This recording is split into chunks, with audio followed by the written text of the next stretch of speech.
जल जो बाल्टी में जल रहता उसी को निकाल कर जल अर्पण कर देते हैं। महाराज जी बताओ आपको इतना भी फल प्राप्त नहीं होता। शास्त्र में शिव महापुराण में लिखा है कि कम से कम आप अपने घर से लोटे में जल भरकर गंगा जल लेकर प्रेम से परिश्रम करते हुए ओम नमः शिवाय का जाप करते हुए आप शिवलिंग पर जल को चढ़ावें। अगर ये आप असमर्थ हैं, आपका घर दूर है, आप जल नहीं ला सकते, अगर मंदिर के प्रांगण में जो जल की व्यवस्था हो आप वहां से जल भर के तो शिव जी को जल अर्पण करें। ये शिव महापुराण में लिखा है। हमारी और एक बात आपको और बताऊंगा से हमारी माताएं पूजा करने जाती है शिव जी का जो विग्रह शिवलिंग पे बेल पत्र समीर पत्र जो चढ़ा रहता हाथ से ऐसा कर देती है। नहीं करना चाहिए, सबसे बड़ा दोष होता है। माता कभी भी विग्रह खाली नहीं करना चाहिए, विशेष करके माताओं को नहीं हटाना चाहिए विग्रह। शिवलिंग पर जो विग्रह बेल पत्र हटा देते हैं हाथ से, नहीं हटाना चाहिए, दोष होता है। देखिए बेल पत्र भगवान में आपको बार बार ही त्रिदलम त्रिगुणाकारं और त्रिनेत्यम ज्ञान और त्रिजन्म पाप संकारं बेल पत्रान शिव अर्पण। एक बेल पत्र चढ़ाने से अगर आपका 3 जन्म का पाप नष्ट हो जाता है। तो आप सोचिए 84 लाख योनि के बाद आपको कितना बेल पत्र अर्पण करें कि भगवान के हम शिव जी के धाम को जाए। शिव महापुराण में लिखा है कि आप कम से कम महाराज जी 84 लाख योनि में कम से कम ना हो सके तो 28 लाख बेल पत्र। अगर ये आप 28 लाख बेल पत्र अर्पण नहीं कर सकते तो 28,000 बेल पत्र अगर शिव को अर्पण करते हैं, अगर ये आप रोज प्रतिदिन शिव जी को बेल पत्र अर्पण करते हैं, धीरे धीरे करके आपका इतना होड़ हो जाए। अब आपको क्या होगा? शिव जी की धाम प्राप्त। अब आप सोचिए कि आपको मैं प्रथम दिन से बता रहा हूं कि देवराज ब्राह्मण जैसा भगवान की कथा सुनकर मोक्ष हो गया। चंचुला इतनी बड़ी पापनी थी, महाराज जी शिव कथा सुनकर मोक्ष हो गया। उसे मोक्ष हुआ, उसको मोक्ष हुआ भगवान की कृपा से। चंचुला मां पार्वती की सखी बनी और सखी बनने के बाद अपने पति विष्णु को भी, बहुत बड़ा राक्षस था विंध्याचल पर्वत पर, उसे शिव कथा श्रवण करा के मोक्ष कराई। एक प्रथम कथा में मैं आपको बताया था सब जिस दिन महात्मा के दिन।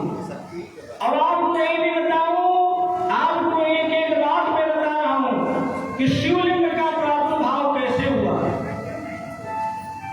सबको मालूम आपको कथा में कि शिवलिंग एक ज्योतिर्लिंग है। हम शिव क्या कहते हैं? 12 ज्योतिर्लिंग है ना, 12 ज्योतिर्लिंग। ज्योतिर्लिंग जो प्रकाशमय है, भगवान हमारे क्या है? प्रकाशमय है, तेज।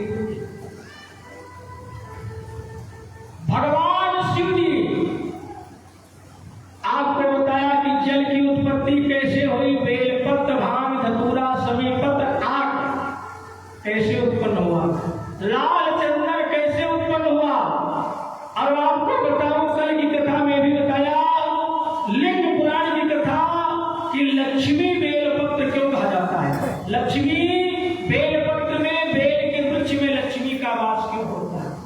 लिंग पुराण के माध्यम से मैं आपको कथा में कल सबको समझाया था कि मेरी मैया लक्ष्मी ने अपना वक्षस्थल काट कर भगवान शिव को अर्पण कर दिया। एक बात बताऊंगा आपको, सबसे बड़ा अगर आप पूजन करते हैं पार्थिव लिंग बनाकर, आपकी जो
जी कितना भी इंसान प्राणी कितना भी बड़ा पितृ दोष हो, मैं नहीं शिव महापुराण से बोल रहा हूं, कितना भी बड़ा पितृ दोष हो, वह दुखी हो, घर में क्लेश हो, महाराज जी भगवान शिव को मन से श्रद्धा से त्रयोदशी का व्रत करें।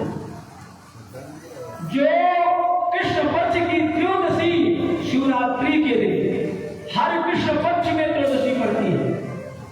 त्रयोदशी के दिन भगवान शिव को प्रेम से भाव से क्या अर्पण करना चाहिए? भाव से अपने घर से ओम नमः शिवाय का जाप करते हुए सुंदर सा जल, गाय का दूध, पंचामृत बनाकर प्रेम से गंगा जल, बेलपत्र, भांग, शमी पत्र, दूर्वा, प्रसादी, मीठा कुछ भी बनाकर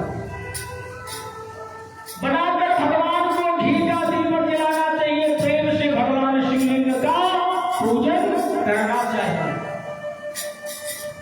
किस दिन? शिवरात्रि त्रयोदशी को, जो हर कृष्ण पक्ष की त्रयोदशी पड़ती है। महीने में कितने पक्ष? कृष्ण पक्ष और शुक्ल पक्ष, दो पाक होते हैं, जिसे एक अंधेरा पाक कहते हैं, उजाला पाक कहते हैं। तो जो कृष्ण पक्ष की त्रयोदशी को भगवान शिव को प्रेम से, श्रद्धा से, भक्ति से, भाव से पूजन करना चाहिए। मैं हर मनोकामना और बेलपत्र अर्पण करना चाहिए। बेलपत्र अर्पण करना चाहिए। बेलपत्र अर्पण करने के बाद जाते समय अगर आप रोग से ग्रसित हैं, उसी में से एक बेलपत्र लेकर और प्रसाद रूप ओम नमः शिवाय भगवान शिव जी का नाम लेकर ग्रहण करें, खा लें। हर त्रयोदशी को एक बेलपत्र, मैं लिखित बोलता हूं शिव महापुराण से, कितना भी बड़ा कष्ट हो, रोग हो, रोग से मुक्ति मिल जाएगी। आप इसे वृक्ष से तोड़कर खाएंगे तो कुछ नहीं होता। भगवान शिव जी पे चढ़ा हुआ बेलपत्र, भगवान का नाम लेकर, अरे भगवान कण कण में व्याप्तमान है।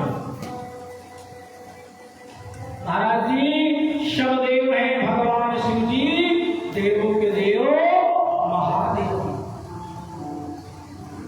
और भगवान हमारे राम नाम ही जपा करते हैं, तो भगवान शिव पूर्ण है।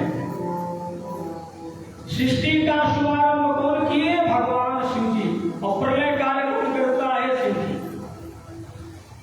तो शिव से बड़ा कोई दानी नहीं और शिव से बड़ा कोई भक्त ही नहीं है। अब बोलिए राम राम ही जपा करते हैं। आप लोग कल की कथा में बताया कि भगवान को किस चीज से अभिषेक करना चाहिए, किस चीज से अभिषेक करने से क्या प्राप्ति होती है। अभी आपको बताऊं, इंसान कितना भी दुखी हो, भगवान के आंसू से अश्रु रुद्राक्ष की उत्पन्न हुआ, सबको मालूम है। रुद्राक्ष की माला, देखिए मैं आपको एक बात भी बताता हूं, शिव महापुराण के माध्यम से आप लोग नोट कर लीजिए। हर राशि का 12 कितने राशि है? 12 राशि, 12 राशि है। और सब पे महाराज जी अगर मैं लिखित बोल रहा हूं, अगर जो जिस राशि पर आप जो योग ब्राह्मण हैं उनसे दिखाकर अपने गले में रुद्राक्ष धारण करें। अगर जिनकी मेष राशि हो, मेष राशि वाली, मेष